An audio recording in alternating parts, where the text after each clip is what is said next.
Welcome back. Have you ever felt a quiet weight in your heart? Wondering if your years of kindness are still valued in this fast-moving world? Perhaps you feel a bit overlooked, or find yourself replaying a conversation from years ago, wishing you could change the outcome. In our modern life, we are often pressured to react instantly to every change. This leaves us feeling tired as we navigate transitions in our health or our families. Marcus Aurelius reminded himself that we have power over our minds, not outside events. He taught that realizing this is where we find our true strength. Think of it like an anchor in a river. We can drop the anchor, but we cannot control the current of the water. This video shares a simple Stoic principle and a practical 7-day plan to help you find your quiet center. Please stay with me as we walk through these steps together. To start, kindly type the words, "I control my response," in the comments below. The first principle we will explore is the fundamental ground of all Stoic practice.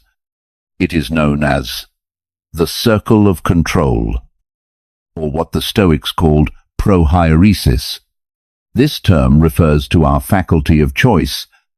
It is the only thing we truly own from the moment we are born until the moment we depart. The principle is simple. We must learn to distinguish between what is within our power and what lies outside of it. In the journey of life, our character and our intentions are the anchor we drop into the water. The events of the world, the weather, and the behavior of other people are the current of the river. We can drop our anchor with great care, but we cannot command the river to stop flowing. In our modern life, this principle has become very difficult to apply. We live in a time of hyper-responsibility through our phones and the news. We feel responsible for global events halfway across the world. In our personal lives, we often feel a deep sense of guilt for things we simply cannot fix. We worry about the choices our adult children make. We stress over the political climate or the temper of a neighbor. We have been taught that if we just worry enough or work hard enough, we can control how other people feel about us. This creates a heavy burden of anxiety. We are trying to grab the water of the river with our bare hands, and we are exhausted because the water always slips through our fingers. To understand how this looks in a modern home, let us consider a story about a woman named Margaret. This is a fictional illustration, but her experience is shared by many. Margaret is 68 years old. She spends her days caring for her husband, Arthur, who is in the early stages of memory loss. Margaret is a woman of deep faith and kindness. Every morning, she wakes up with the intention of making Arthur happy. She cooks his favorite breakfast and tries to keep the house perfectly quiet. However, by noon, Arthur often becomes frustrated. He might forget where he is, or he might speak sharply to her in a way he never would have done 40 years ago. Margaret feels a sharp pain in her chest. She goes to the kitchen and cries, feeling like a failure. She thinks that if she were a better wife, or if she were more patient, he would not be so upset. Margaret is suffering because she has mistaken Arthur's health and his moods for things she can control.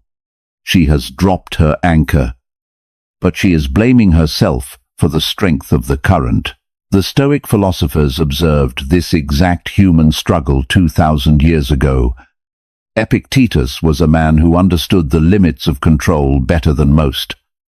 As he spent the first part of his life as a slave, he taught his students that our true freedom is found only within the walls of our own minds. He observed that when we try to control things outside of ourselves, we become vulnerable to every wind that blows.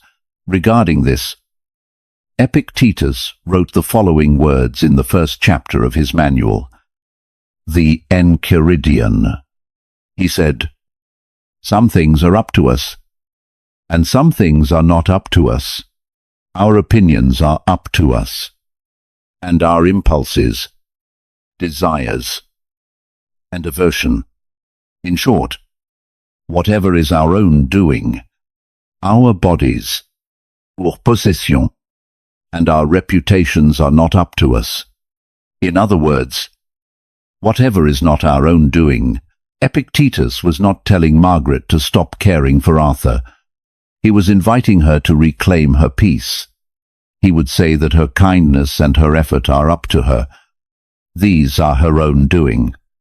But Arthur's memory loss and his emotional outbursts are not her doing. They are part of the current.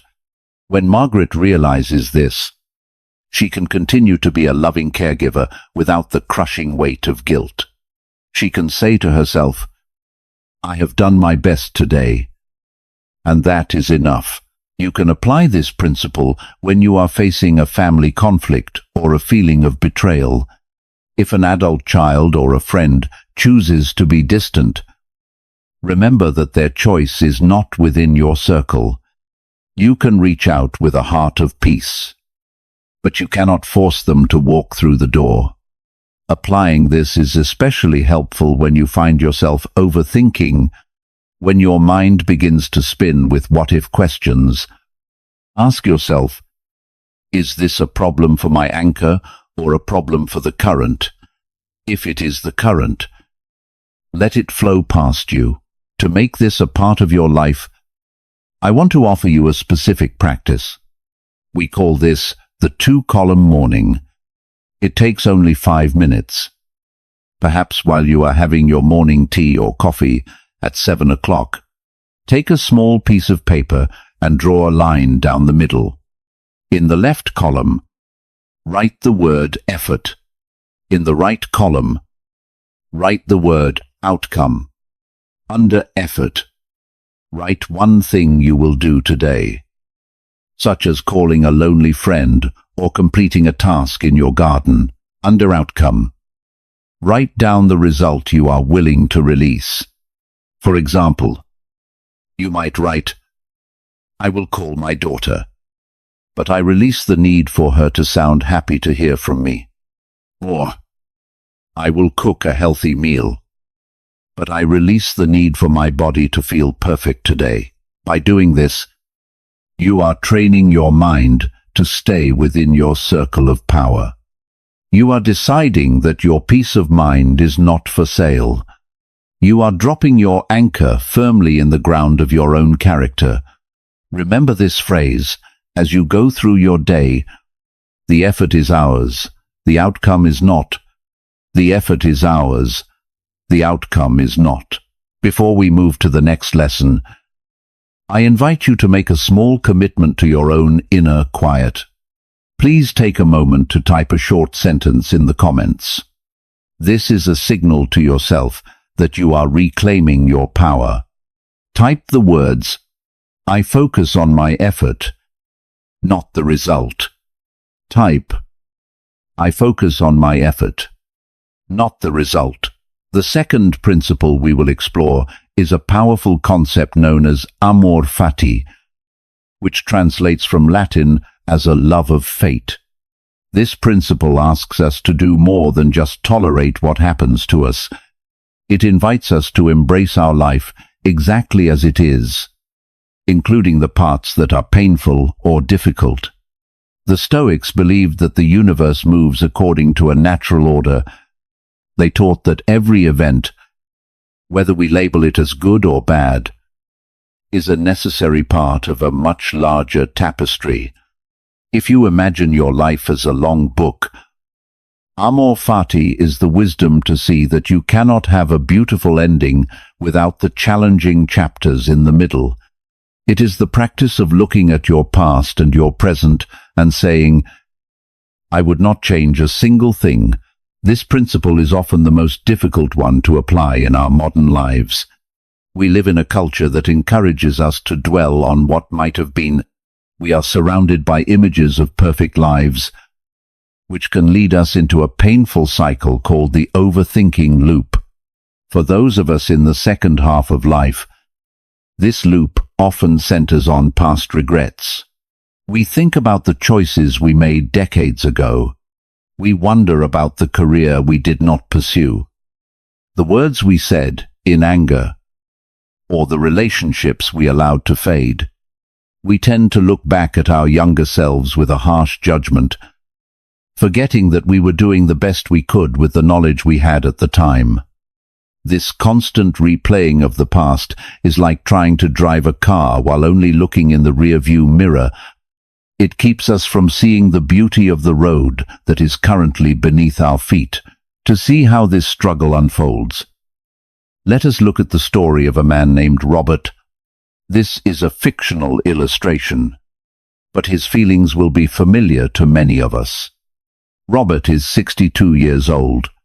He lives in a quiet house that used to be full of noise and laughter. His children have grown and moved to different states. While Robert is proud of them, he feels a deep, stinging regret about his years as a young father. He sits in his armchair in the evening and remembers the times he worked late and missed a school play. He remembers a sharp argument he had with his son 10 years ago that created a distance between them that has never quite closed. Robert spends hours thinking, if only I had been more patient, or if only I had listened more. He believes that his current quiet house is a punishment for his past mistakes. He is fighting a war against a ghost because the past no longer exists. By wishing things were different, Robert is rejecting the very life he has worked so hard to build.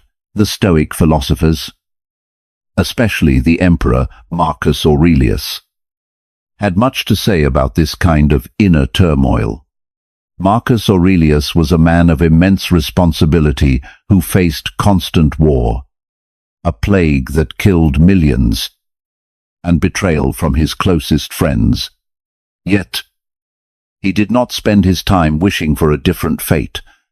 He viewed every challenge as fuel for a fire. He believed that just as a strong fire consumes everything you throw into it to grow brighter, a strong mind consumes every event to grow wiser. He saw life not as an enemy to be feared, but as a natural process to be respected. In his private journals, which we now know as the Meditations, Marcus Aurelius wrote these words to himself. He said, "Everything that happens is as natural and familiar as the rose in spring and the fruit in summer. This is true of disease, death, slander, and conspiracy, and everything that gladdens or saddens the fools." With these words, Marcus Aurelius was reminding himself that regret is a misunderstanding of nature. He believed that a rose does not apologize for its thorns, and summer does not apologize for its heat. They simply are what they are. In the same way, Robert's past mistakes and his current quiet house are part of the natural season of his life. To practice Amor Fati, Robert does not have to pretend he is happy about the distance from his son. Instead, he can accept that it is the reality of this moment. He can stop wasting his energy on the past and use it to be the best man he can be today. He can choose to love the man he has become because of his struggles, not despite them. You can apply this principle when you are facing a loss of status or a health transition. If you find yourself overthinking a betrayal you suffered years ago, remember that the betrayal is now part of your story. It is a stone in the foundation of your character. You can apply this when you feel a sense of hoi-tic or regret about your aging body. Instead of wishing for the strength of your 30s, try to love the wisdom and the stories that only your older body can carry. To help you practice this, I invite you to try a simple exercise we call the sunset release. It is a peaceful way to end your day. Every evening, as the sun begins to set or as you prepare for bed. Sit quietly for exactly 3 minutes. Close your eyes and bring to mind one specific regret or past event that has been weighing on your heart. Do not try to fix it or explain it. Simply look at it. Visualize this regret as a single leaf sitting on the surface of a gentle, moving stream. As you watch the leaf, say these words quietly to yourself. This happened as it had to happen. I accept it, and I let it go. Imagine the stream carrying the leaf away, out of your sight and out of your control. When the 3 minutes are up, take one deep breath and commit to leaving that thought in the water. By doing this every night, you are teaching your heart that the past is a place of peace, not a place of conflict. You are learning to love your fate, one leaf at a time. Remember, we cannot change the seasons, but we can change how we dress for the weather. We cannot change the past, but we can change how we carry it. We cannot change the past, but we can change how we carry it. Before we move on to our final section, I would like to hear from you. It takes courage to accept our lives with grace, and sharing that intention can be very healing. Please take a moment to leave a short affirmation in the comments section. Type the words, I accept what I cannot change with grace. Type, I accept what I cannot change with grace. Now we will address specific challenges that many of you have shared in our community. We often receive messages about the pain of family conflict or the heavy silence of loneliness. These are not just philosophical ideas. These are the deep, quiet wounds of a life lived with heart. The Stoics had a very practical way of looking at these moments. They believed that while we cannot prevent the rain from falling, we can always choose to carry an umbrella. Let us begin with scenario A, which is the pain of betrayal or family conflict. This is perhaps one of the hardest things to face as we get older. You may have a child who no longer calls, or a lifelong friend who has turned their back on you. In our modern world, this is especially difficult because we are so connected. We see photos of family gatherings we were not invited to. We see others enjoying the harmony we crave. This creates a feeling of deep injustice. We think, I was a good parent, or I was a loyal friend. So why am I being treated this way? The Stoic principle here is to view these difficult people as a natural phenomenon. When a sudden storm ruins your garden, you might be sad, but you do not take it personally. You do not ask the rain, why are you doing this to me? You recognize that it is simply the nature of rain to fall. The Stoics taught that it is simply the nature of some people to be ungrateful or unkind. Let us look at a fictional illustration. Imagine a woman named Sarah, who is 65 years old. Sarah has a brother she hasn't spoken to in 3 years because of a dispute over their parents' estate. Every time she thinks of him, her stomach ties in knots. She feels betrayed and constantly replays their last argument in her mind. Sarah is waiting for him to apologize so she can feel peace. But by doing this, she has given her brother the keys to her happiness. Marcus Aurelius dealt with betrayal on a massive scale. Yet he refused to let it embitter his soul. He practiced a mental exercise every morning to prepare for this.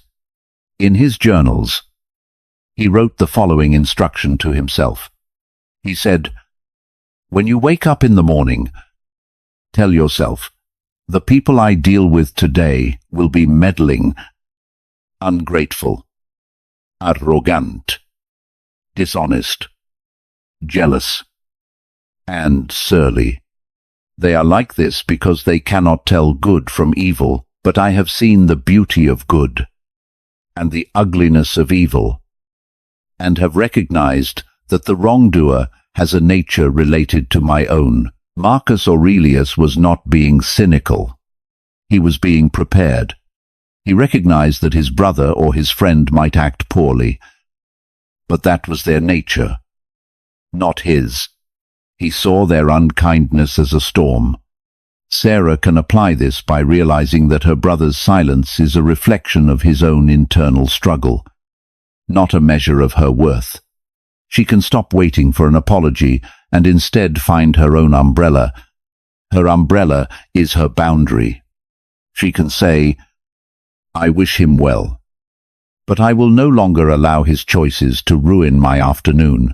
Apply this principle when you are facing a family member who is consistently critical or ungrateful.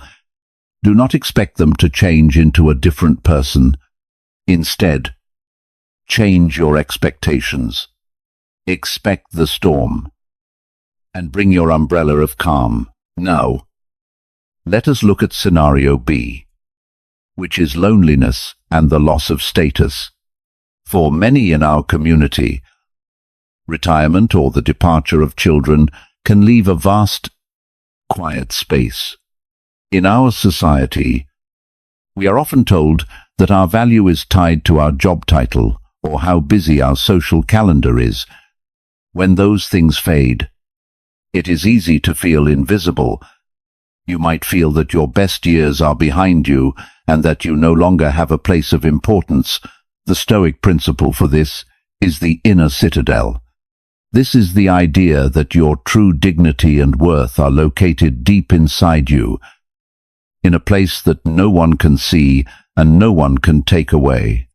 Seneca, a wise Stoic writer, spent much of his life in the high circles of Roman power, but he was also exiled to a lonely island for many years. He learned that true wealth is not found in a crowd, but in the quality of one's own mind. Consider a fictional illustration of a man named John. John is 72 years old and spent 40 years as a respected manager. Now that he is retired, the phone has stopped ringing. His former colleagues no longer ask for his advice. John feels like a shadow of his former self. He walks through his neighborhood, feeling that people only see an old man, not the leader he used to be.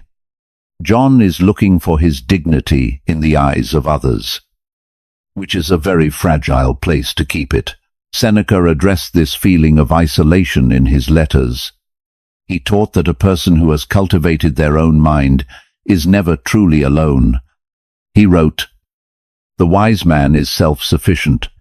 This does not mean he does not want friends, but that he does not need them for his happiness." Seneca said, "A good mind is a possession of the soul." This means that John's dignity did not come from his job title. It came from the integrity, the patience, and the wisdom he used while he held that job. Those qualities are still inside him. He is the king of his inner citadel. Even if the world forgets his name, he can still sit in his chair and know that he is a man of honor. His value is not in his social calendar, but in his character. You can apply this principle when you feel overlooked by your community or when you are grieving a loss of role. Remember that your life is not a performance for an audience. It is a journey for your own soul. To help you practice these ideas, I want to offer 2 specific exercises. Step number 1 is the morning forecast for family conflict. Tomorrow morning, before you check your phone or talk to anyone, spend 2 minutes anticipating one person who might frustrate you. Say to yourself, "They may be difficult today, but that is their nature. I will carry my umbrella of peace." This prepares your mind so you are not caught off guard. Step number 2 is the dignity review for loneliness. Once a week, spend 10 minutes writing down 3 times in your life when you acted with true courage or kindness. Do not write about your awards or your titles. Write about the quiet moments when you did the right thing when no one was looking. Read this list and remind yourself that these qualities are your true wealth. They stay with you forever. Remember, your peace does not depend on a fair world or a crowded room. It depends on the quiet strength you build within. Your peace is your power. Your peace is your power. Before we move to our final section, I invite you to share a signal of strength with our community. Type the words, "My peace is my power," in the comments. Type, "My peace is my power." The final lesson we will discuss today is the most important one. It is the transition from listening to doing. The Stoics believed that philosophy is not a collection of clever sayings or a series of books to be read. They taught that philosophy is the art of living. It is a craft, much like carpentry or weaving. You cannot learn to be a carpenter simply by watching someone else use a hammer. You must pick up the tool yourself. You must feel the weight of the wood and learn from your mistakes. The principle of this section is the training of the soul. In the ancient world, this was called ascesis. It means a disciplined practice designed to strengthen your character. The goal is to move the Stoic truths from your head down into your heart and into your hands. In our modern life, this is very difficult to achieve. We live in an era of information overload. We spend hours listening to podcasts or watching videos about self-improvement. We feel a sense of satisfaction just by learning a new idea. However, this feeling of satisfaction can be a trap. It gives us the illusion of progress without the effort of change. For many of us, especially as we balance the quiet of our later years with the noise of the digital world, it is easy to become a passive consumer of wisdom. We find comfort in the words of the philosophers, but we often return to our old habits of worrying, judging, and overthinking as soon as we turn off our screens. We are like people who study a map for years but never actually take a step outside the house. Let us consider a fictional illustration to see how this looks in daily life. Imagine a woman named Linda. Linda is 64 years old and has recently retired. She spends a lot of time on the internet, looking for ways to manage her anxiety about her aging parents and her relationship with her daughter.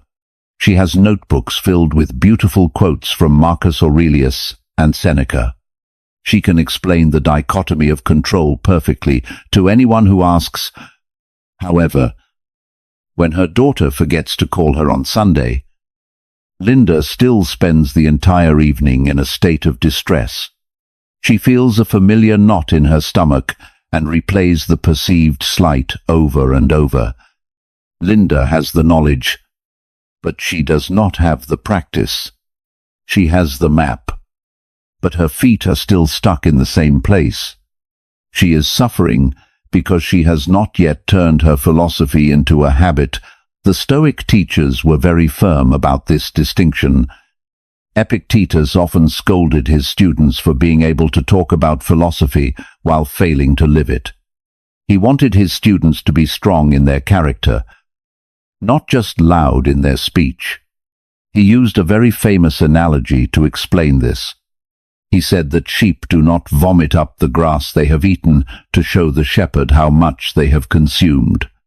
Instead, they digest the grass internally and produce wool and milk on the outside. Regarding this, Epictetus taught the following in his discourses. He said, "And so you, likewise, do not showcase your philosophical theorems to the unlearned, but rather show them the actions that result from their being digested. This means that our Stoic practice should be visible in our patience, in our quiet strength, and in how we treat the people around us, especially when things go wrong." You can apply this 7-day plan when you feel paralyzed by overthinking. If you find yourself awake at 2 o'clock in the morning, worrying about your health or your legacy, remember that philosophy is your medicine. It is a set of tools designed for exactly these moments of darkness. Do not just think about the tools. Use them to help you move from theory to action. I invite you to follow this 7-day quiet strength plan. This is a simple but deep way to build your inner citadel. You may wish to write these down or listen to this section a second time. Step number 1 is for day 1.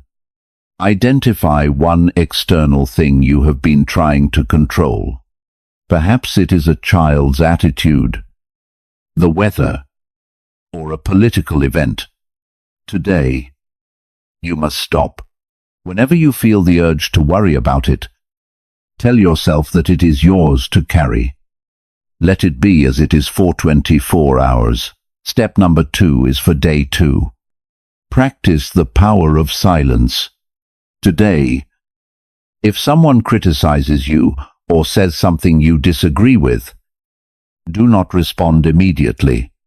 Wait for 5 seconds. Count to 5 in your mind before you speak. You will find that in those 5 seconds, the urge to defend yourself often disappears. Step number 3 is for day 3. Small physical discipline. The Stoics believed the mind and body are connected.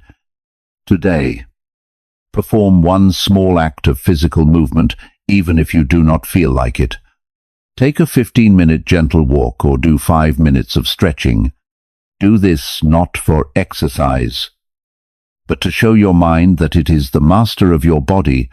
Step number 4 is for day 4.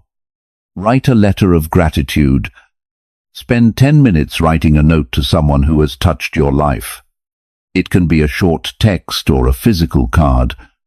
Here is the Stoic challenge. Do not expect a reply. Do not even check to see if they read it. The act of giving thanks is your reward. Step number 5 is for day 5. The view from above. This was a favorite practice of Marcus Aurelius. Before you go to sleep, spend 10 minutes visualizing yourself from high above. See your house, your city, and then the entire earth spinning in the vastness of space. Realize how small your current problems are in the grand scale of time and nature. Let this perspective bring you peace. Step number 6 is for day 6. Practice Amor Fati with a small annoyance. If you encounter a red light, a long line at the store, or a sudden rain shower, do not complain. Instead, smile and say, "This is exactly what I need right now." Practice loving the moment exactly as it is, even if it is inconvenient. Step number 7 is for day 7. Review your week. Spend 20 minutes in a quiet chair with a notebook. Ask yourself 3 questions. What did I do well this week? Where did I lose my composure? What did I learn about my own resilience? Be honest, but be kind to yourself. By following this plan, you are no longer just a listener. You are becoming a practitioner. You are digesting the philosophy and turning it into the wool and milk of a virtuous life. You are building a quiet strength that will serve you and everyone you love. Remember, the goal is not perfection. The goal is progress.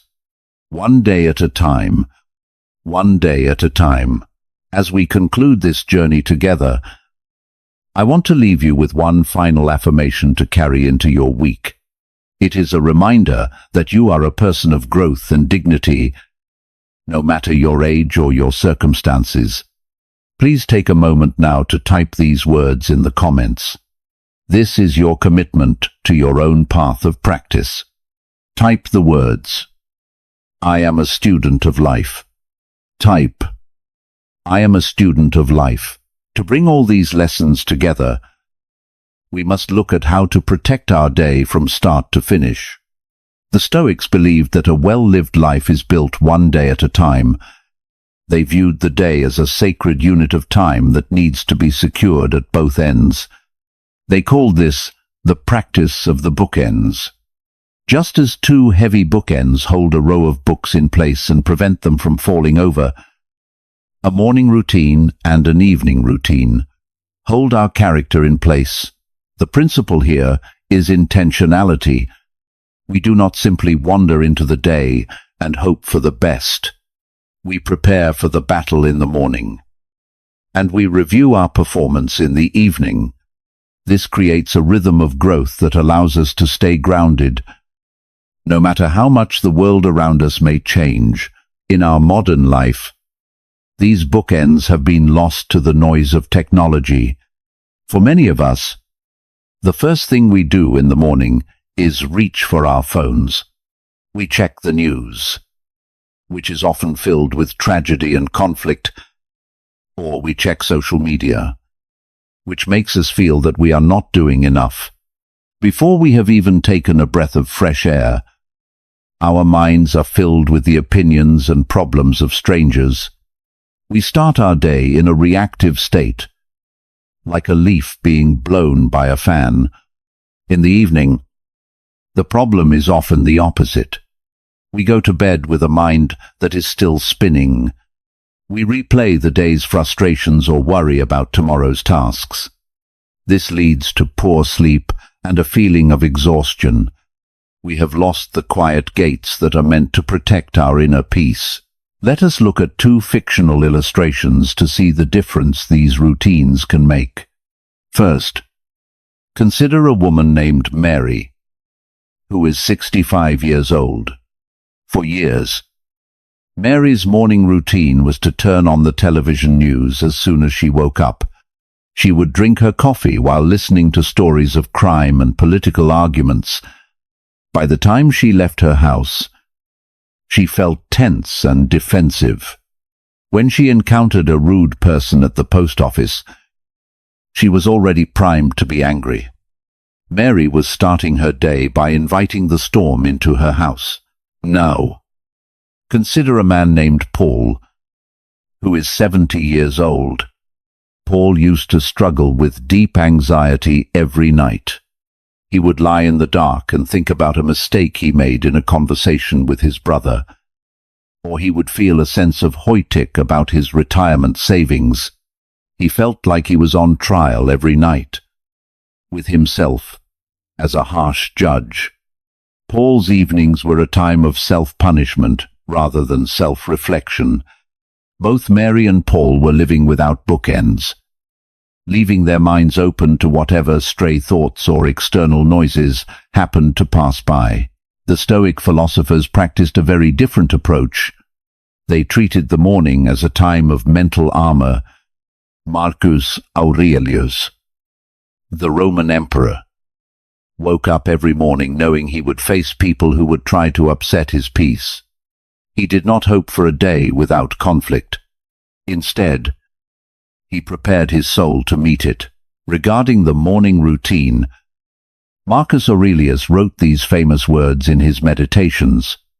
He said, "When you wake up in the morning, tell yourself, the people I deal with today will be meddling, ungrateful, arrogant, dishonest, jealous, and surly. They are like this because they cannot tell good from evil. But I have seen the beauty of good and the ugliness of evil, and have recognized that the wrongdoer has a nature related to my own.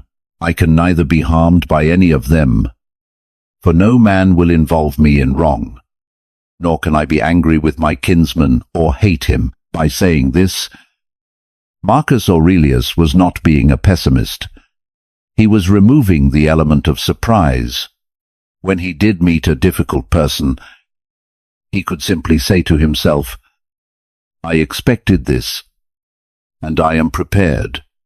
He chose to see these people as his brothers in the human family, misguided, but not his enemies. This allowed him to maintain his dignity throughout the day. For the evening routine, The Stoics turned toward the wisdom of Seneca. Seneca believed that the mind should be held accountable every night, but with a spirit of kindness and a desire for improvement. He saw the evening review as a way to clear the slate so that we do not carry the day's burdens into our sleep. Seneca described his own practice in his writing. On anger, he wrote, "When the light has been removed, and my wife has fallen silent, I examine my entire day and go over what I have done and said, I hide nothing from myself, I pass nothing by, for why should I fear any of my errors? When I can say, see that you do not do that anymore. For now I forgive you." Notice how Seneca speaks to himself. He is firm, but he is also forgiving. He does not dwell on his mistakes to hurt himself. He reviews them to learn from them. He ends his night by granting himself forgiveness, which is a vital practice for anyone seeking long-term peace of mind. You can apply these routines when you are facing a difficult season in your relationships or when you feel a sense of overthinking about your future. If you are caring for a loved one or dealing with your own health challenges, these bookends become even more important. They are the quiet borders of your day. To make this a part of your life, I want to offer you a specific two-part practice. These are the Stoic bookends. Step number 1 is the 5-minute morning prep. Before you touch your phone, before you turn on the news, spend 5 minutes in silence. You can do this while sitting on the edge of your bed or having your first cup of tea. Say the words of Marcus Aurelius to yourself in your own way. Tell yourself, I will meet challenges today, but I am prepared. I will meet difficult people, but I will not let them touch my soul. I will focus on being kind, being patient, and staying within my circle of control.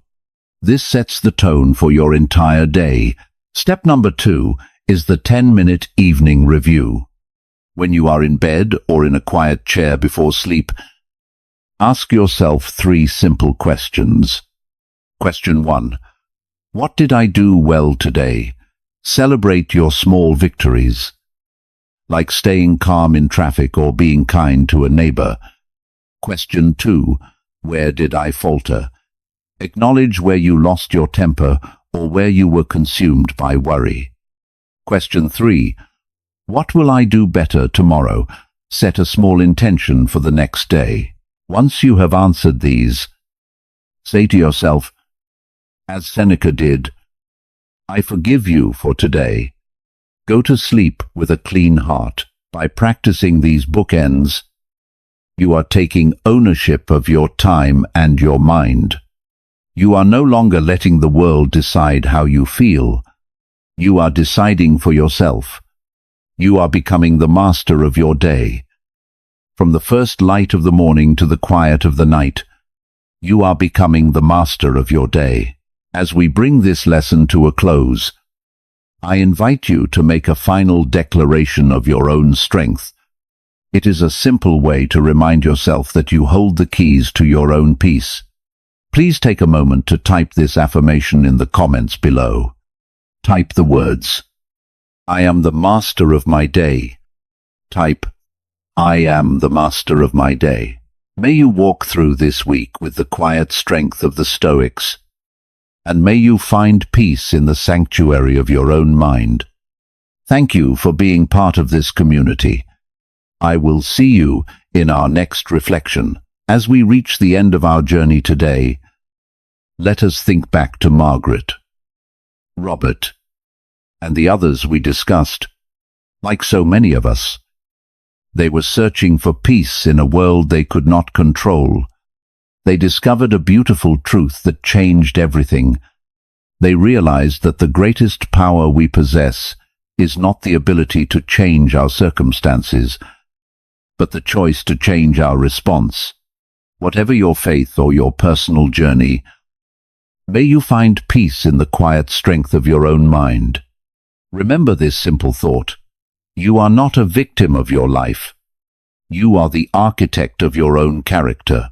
To begin your path toward a calmer heart, I encourage you to use the 7-day plan we explored today. Start tomorrow morning with your 5-minute preparation.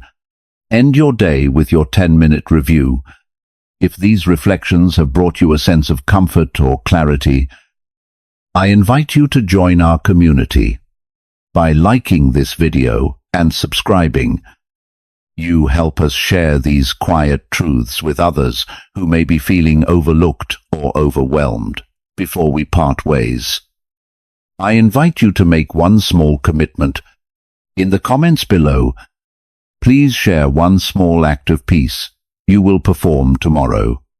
Perhaps you will choose to be patient with a difficult neighbor, or perhaps you will finally let go of an old regret. Sharing your intention helps us all feel a little less alone. As our final word together, please type this affirmation in the comments. Type the words, "I am at peace." Type, "I am at peace." Please remember that these ideas are shared for reflection and personal growth. They are not a substitute for professional mental health support.